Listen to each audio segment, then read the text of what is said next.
Have you ever really stopped to think about those sign twirlers you sometimes see on the roadside? The ones doing amazing tricks. Oh, yeah, definitely. They can be pretty mesmerizing, can't they? You wonder, who are these people? Exactly. Well, today we're not just wondering. We're actually doing a deep dive into what turns out to be a surprisingly rich and storied world of sign twirling.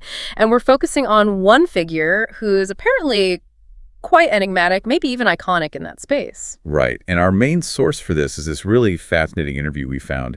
It's from a YouTube channel called AI versus AI, The Debate Zone. Mm-hmm. They have this series where they uncover what they call enigmatic and iconic heroes of subculture. The perfect source for this, yeah. So our mission, really, for this deep dive is to unpack the pretty remarkable life, the very unique skills, and maybe the surprising legacy of a man named Jed Augzkawk. He's widely considered the world's greatest living sign twirler. Jed Augzkawk. It's a name that I imagine is completely new to most people listening. But his story, wow, it's something else. He was born in Warsaw, Poland, back in 1955. Okay, Warsaw, 1955. But his childhood wasn't, let's say, conventional? Not at all. It took a really dramatic turn pretty quickly. Yeah. So in 1962, he's just 7 years old, and he escapes from an orphanage. 7 years old. Wow. Yeah. And then gets taken in, basically raised by this bohemian carnival crew. It almost sounds like the start of a film, doesn't it? It absolutely does. Like, you couldn't script it better, and that's where it all started for him, with the carnival crew. That's where he found his craft. Yep. They actually taught him how to twirl a sign. Yep. And from that point on, he dedicated his whole life to mastering it. It wasn't just a hobby then. It sounds like a real, obsession. Yeah. Turning this simple task into, an art form. A performance art, exactly. And that dedication paid off incredibly quickly. Think about this. By 1977, he's only 22. He moves to the United States, and he's already recognized as the world's greatest living sign twirler. At 22, that's phenomenal. A true prodigy. Absolutely. Reaching the absolute top of his game in his early 20s, it really sets the stage for the legend he became. So, the world's greatest sign twirler at 22. What happens next? Where is this legend now? His current life is, maybe not what you'd expect. Right. Jed Augzkawk today is actually quite reclusive. Apparently, he lives in a vegan commune somewhere just outside Portland, Oregon. A vegan commune near Portland. Okay. And what's he doing there? His main focus now, it seems, is on his health, trying to improve his health. But he hasn't completely dropped out of the sign twirling world. No, not entirely. Despite being reclusive, his influence is still there. He actually hosts these monthly retreats, but only for the best up-and-coming twirlers, the real rising stars. Ah, okay. So he's still mentoring the next generation, even from his commune. Exactly. His impact continues, even if he's not, performing publicly much anymore. It does sound like that intense career, reaching such heights, probably took up a physical toll, though. I mean, you don't immediately think extreme athlete when you picture sign twirling, but maybe for him. Oh, yeah. His routines were apparently incredibly acrobatic, very inventive. Get this, he used to have a 42-inch vertical leap. 42 inches? Seriously, that's NBA level. Right, which is just phenomenal. But yeah, all those years of high-impact, gravity-defying stuff, it took a toll. So what's the result of that? He now suffers from what he calls a bum hip. It's the kind of chronic injury you often see in elite athletes, Yeah. pushing their bodies way past normal limits. Yeah, that makes sense. It really highlights the hidden athleticism involved, even in something that looks kind of niche from the outside. Definitely. And he actually needs surgery for it. A titanium hip replacement, apparently. A titanium hip. Okay, that's serious. And that kind of connects to another part of his story, doesn't it? It does. It ties into his current focus and even his future plans. Okay, so the physical demands, the bum hip, that's one surprising thing. But there's another twist, right? Regarding his background, he was born in Poland, but he doesn't sound Polish. Right, that's a really curious detail. He actually speaks with a very distinct British accent. So how does that happen? Born in Warsaw ends up sounding British. Well, his explanation is pretty straightforward when you hear it. He never knew his biological parents, so that part of his heritage is basically a mystery to him. But remember that carnival crew that raised him? Yeah, the Bohemian crew. They apparently spent a lot of time touring through Scotland and Great Britain during the 60s and 70s when he was growing up with them. Ah, okay, so he just picked up the accent from his environment during those formative years. Exactly. It's a kind of powerful reminder of how much our early surroundings can shape us, right down to how we speak. Absolutely.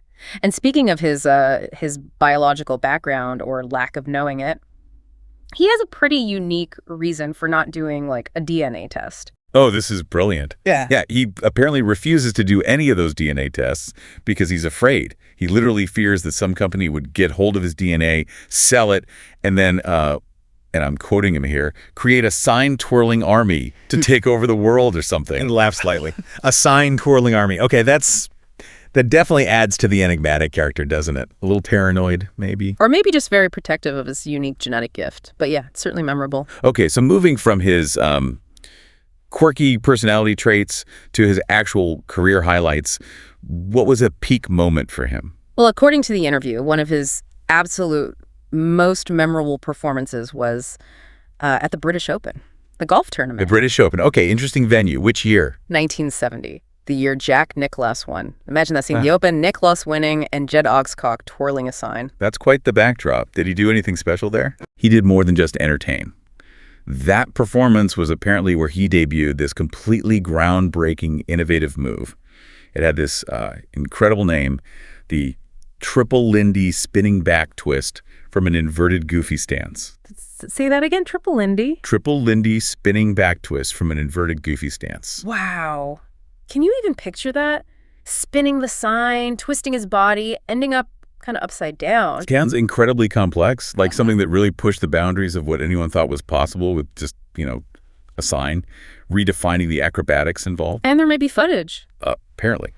The interview mentioned that NBC might have footage of it somewhere in their archives, a historical artifact, potentially. Signing that would be amazing. So that level of innovation, that artistry, it leads us to his legacy, right? Yeah. And he's working on something now. Yes, exactly. He's channeling all that experience and knowledge into a book.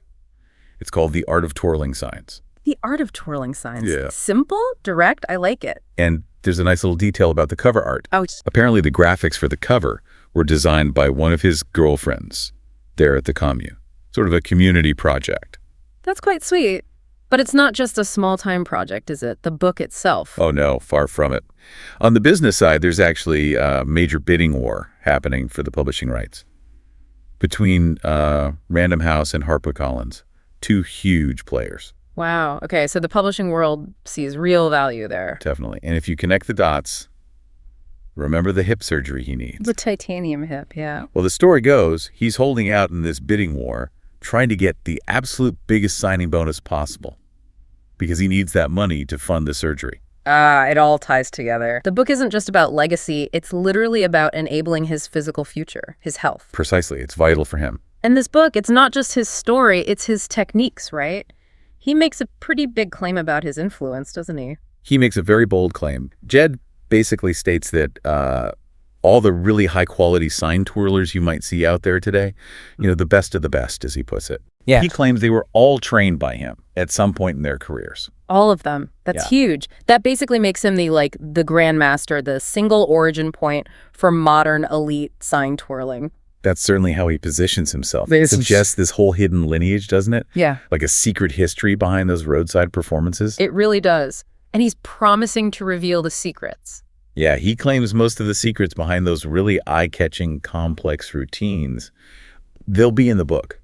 He calls it, and this is another quote, a very important book. A very important book. Well, given his life story and his apparent influence, maybe it really is. It certainly sounds like it could be quite revealing, not just about sign twirling, but maybe about dedication and mastery itself. So wrapping this up, Oh. what a journey we've been on. Just talking about Jed Augzkawk Wow. from that orphanage in Warsaw Yeah, through the carnival life, becoming this undisputed world master. to now living this reclusive life in Oregon, needing hip surgery, writing this potentially seminal book. It really shows how true mastery can exist anywhere, doesn't it? How even a seemingly unconventional activity can become this stage for, profound excellence. Absolutely. It makes you think about the dedication involved, the sheer skill required to master anything, no matter how niche it might seem from the outside. Right. Jed's story kind of highlights that artistry isn't confined to galleries or concert halls. It can prop up anywhere. And maybe that quiet pursuit of just getting better at your craft, focusing on your well-being is just as compelling as being famous for it. That's a great point.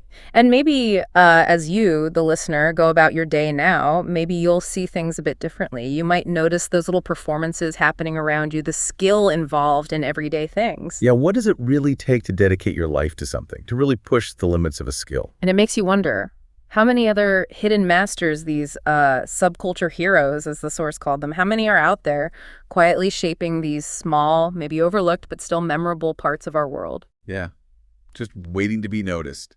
Something to definitely think about.